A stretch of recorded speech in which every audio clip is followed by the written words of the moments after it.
Assalamualaikum warahmatullahi wabarakatuh. Kami dari kelompok 20 akan mempresentasikan tugas kami mengenai pemanggangan daging sapi. Anggota kelompok kami antara lain Haya Zainatul Fatinah, Diah Ayu Oktavia, Niza Iyana Sani, dan Nadia Delis Paramita. Jadi di sini saya akan menjelaskan tentang daging. Jadi daging adalah otot rangka dan jaringan terkait berasal dari spesies mamalia, unggas reptilia, amfibi, dan akuatik yang biasanya dipanen untuk konsumsi manusia. Jadi jeroan yang dapat dimakan yang terdiri dari organ dan jaringan otot non-rangka juga dianggap daging. Meskipun tulang tidak secara mandiri dianggap sebagai daging, jika dikaitkan dengan bagian daging yang memiliki tulang seperti stik atau potongan, tulang akan dianggap sebagai daging.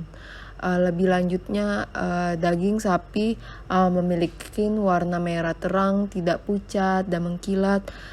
Secara kasat mata, fisik daging sedikit kaku, elastis, dan tidak lembek. Dan jika dipegang, masih terasa basah dan tidak lengket di tangan. Dari segi aroma, daging sapi sangat khas atau gurih. Oke, selanjutnya, jadi selama proses penyembelihan, hewan diubah menjadi dua komponen. Yang pertama ada karkas dan non-karkas. Jadi komponen bangkai hewan terdiri dari otot postmortem, lemak, dan tulang. Jadi potongan-potongan ini dipotong menjadi ukuran porsi yang lebih dapat diterima oleh sebagian besar konsumen. Jadi steak, daging, daging panggang, sosis, dan daging yang diawetkan berasal dari komponen bangkai hewan.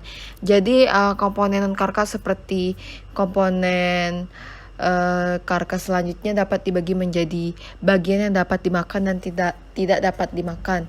Jadi secara kolektif disebut juga jeroan. Jadi istilah daging ini itu variasi daging tersebut organ dan jaringan seperti hati, jantung, ginjal, rahim, daging pipi, dan organ atau jaringan lain yang dapat diperiksa dianggap sehat dan dijual sebagai makanan untuk dikonsumsi manusia. Jadi bagian yang tidak dapat dimakan dari komponen karkas hewan itu dapat disebut sebagai produk sampingan. Jadi produk sampingan itu termasuk jeroan yang tidak dapat diperiksa dan oleh karena itu tidak dijual sebagai makanan untuk konsumsi manusia. Misalnya ada kuku, kulit, paru-paru, dan lain-lain. Jadi produk yang berasal dari komponen karkas dan jeroan itu disebut juga daging. Yang akan dibahas selanjutnya adalah pengaruh parameter pemanggangan terhadap kualitas daging sapi. Laju pemanasan. Laju pemanasan mempengaruhi keamanan daging sapi terhadap mikroba patogen yang mungkin ditemukan di dalam makanan. Pemanggangan yang dilakukan harus dipastikan dapat membunuh bakteri patogen. Penelitian terdahulu mengkonfirmasi bahwa kondisi lingkungan sebelum perlakuan panas dapat secara substansial mempengaruhi ketahanan panas bakteri Salmonella pada daging. Salmonella yang terdapat pada daging sapi apabila dimasak dengan laju pemanasan yang lambat, maka akan lebih mampu menyesuaikan diri dengan lingkungannya sehingga menjadi lebih tahan panas. Selain itu, laju pemanasan yang disertai dengan pengaturan suhu juga harus diperhatikan agar dapat mengontrol pertumbuhan spora pada daging yang bertahan pada perlakuan panas. Laju pemanasan pada daging sapi juga mempengaruhi susut masak daging selama pemanggangan. Laju pemanasan yang lambat akan menghasilkan susut masak pada daging yang lebih tinggi. Sebaliknya, susut masak yang rendah disebabkan oleh laju pemanasan yang cepat yang disebabkan karena waktu pemaparan panas yang lebih sedikit, sehingga tidak mendenaturasi protein daging secara ekstensif. Perbedaan susut masak antara laju pemanasan dapat disebabkan oleh perbedaan waktu memasak yang diperlukan untuk setiap laju pemanasan. Selain itu, pemanasan yang lambat dapat melepaskan lebih banyak zat besi non-heme dari cincin polivirin, sedangkan pemanasan yang cepat dapat menyebabkan molekul mioglobin membeku sedemikian rupa sehingga zat besi heme tidak dapat dilepaskan dari cincin polivirin. Selanjutnya adalah suhu. Suhu pemanggangan daging berpengaruh pada kadar air daging panggang yang dihasilkan. Peningkatan suhu pada proses pemanggangan pada udara kering menyebabkan daging banyak kehilangan air, sehingga menurunkan kadar air. Sedangkan suhu pemanggangan yang rendah selama pemasakan daging tidak menyebabkan kehilangan air yang banyak, sehingga kelembapan daging lebih tinggi pada pemanggangan dengan suhu rendah daripada pemanggangan dengan suhu tinggi. Suhu juga mempengaruhi susut masak pada daging sapi. Peningkatan suhu pada saat pengolahan menyebabkan susut masak otot daging sapi yang dipanaskan dalam uap kering akan meningkat. Selain itu, pemanggangan juga mempengaruhi rasa juiciness daging yang dihasilkan. Semakin tinggi peningkatan suhu, maka akan terjadi penurunan tingkat juiciness pada daging.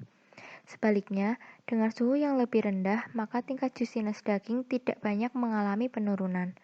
Penelitian lain melaporkan bahwa suhu pemanggangan yang tinggi menyebabkan penurunan energi aktivasi untuk oksidasi lipid dan dapat menguraikan hiperperoksida yang telah terbentuk sebelumnya menjadi radikal bebas. Selanjutnya yaitu waktu.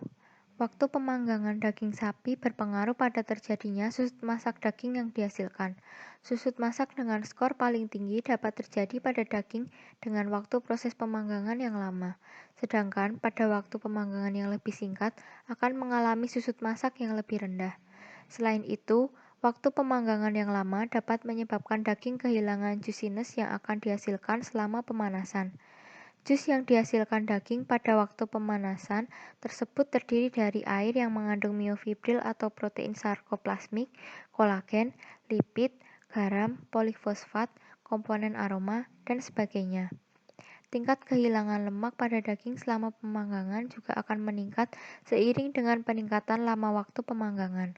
Semakin lama daging dimasak, maka lemak yang ada di dalam daging lama-kelamaan akan berkurang. Yang selanjutnya adalah kelembapan. Kelembapan pada saat proses pemanggangan daging sapi berpengaruh terhadap penentuan tingkat kelembutan atau keempukan daging.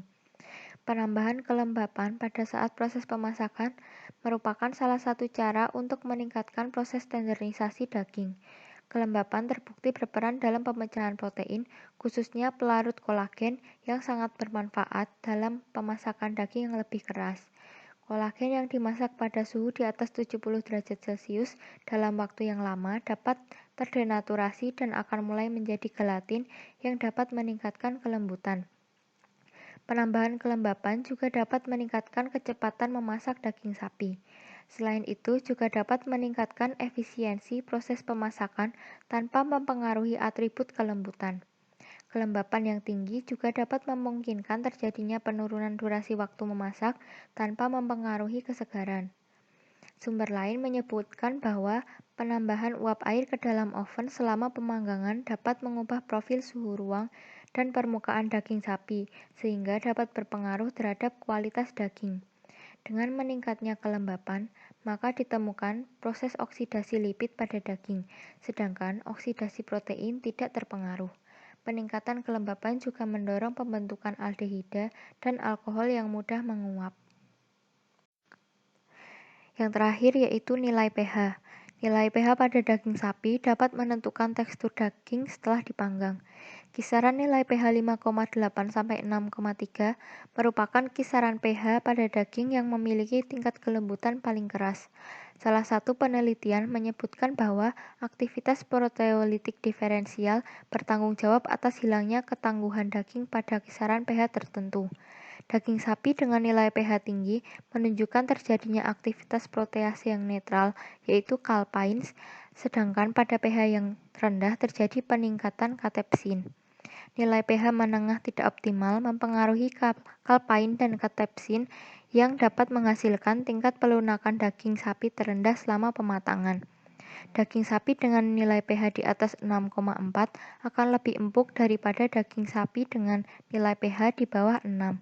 Pada kisaran pH 5,8 sampai 6,1 terbukti daging berada pada tingkat paling empuk, sedangkan pada pH antara 6,1 sampai 6,3 merupakan pH dengan kondisi daging paling keras. Selanjutnya ada pengaruh teknik pemanggangan terhadap kualitas bahan pangan. Bahan pangan yang kita bahas di sini yaitu daging. Yang pertama ada komposisi kimia daging. Komposisi kimia daging yang dibedakan dari sirloin, tulang rusuk, dan daging sapi panggang adalah berbagai komposisi kimiawi yang dihasilkan. Kemudian, elemen dan beragam persepsi rasa dan tekstur produk panggang yang diperoleh dari sampel daging. Satu dari ciri-ciri tekstur daging yang secara luas dijelaskan adalah pada kandungan dua komponen protein dasar, otot, yaitu protein intramuskular jaringan ikat dan protein myofibril. Pengaruh protein ini pada akhir produk daging bergantung pada seperti jenis otot, komposisi, dan struktur kimianya. Pendinginan daging sapi mentah, yaitu sapi panggang dan bagian iga, kualitas sensorik keseluruhan daging itu dikarakteristik oleh kualitas keseluruhan antara elemen yang dievaluasi dan penyimpanan selama kondisi pemrosesan. Kualitas sensorik dan daging sapi panggang dan iga sangat dekat.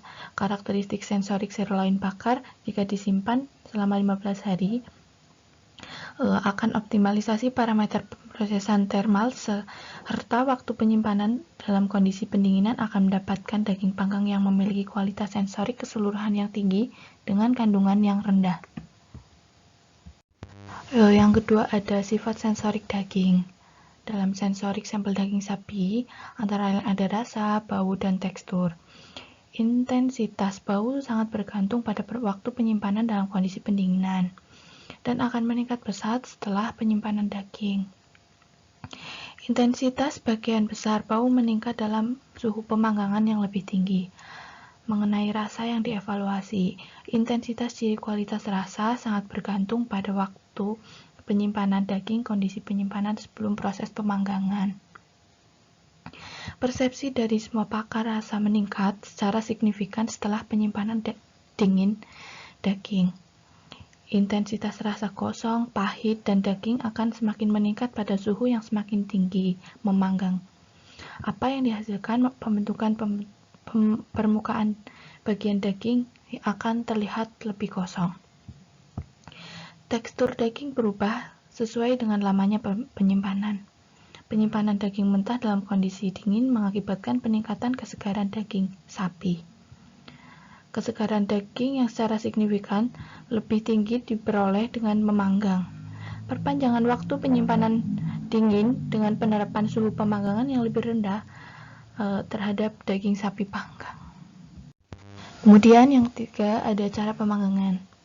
Cara pemanggangan mempengaruhi waktu masak, susut masak, rasa, kesegaran, dan kelembutan daging yang dimasak. Pemanggangan pada suhu rendah membutuhkan waktu memasak yang jauh lebih lama. Karena pemasakan yang dengan suhu rendah dan tingkat penetrasi panas yang lebih rendah. Namun, daging sapi panggang yang dimasak oleh suhu rendah akan memiliki rasa yang lebih diinginkan, empuk dan lebih matang. Kelembutan dinilai lebih tinggi secara numerik dengan suhu rendah. Pemanggangan daging sapi dengan suhu tinggi akan kehilangan massa total lebih besar dibandingkan dipanggang dengan menggunakan suhu rendah. Daging sapi panggang jauh lebih banyak disiapkan dengan cara memasak dengan suhu rendah, terutama untuk awal dan palatabilitas keseluruhannya. Kelembutan daging dipanggang, dimasak dengan api yang kecil dengan suhu yang rendah akan lebih empuk dibandingkan dimasak dengan api yang besar dan suhu tinggi. Hasilnya akan terlihat beda pada permukaan dagingnya dan waktu untuk memasaknya juga akan berbeda. Waktu memasak bervariasi dengan potongan daging, tetapi potongan ukuran dan ketebalan dapat diatur.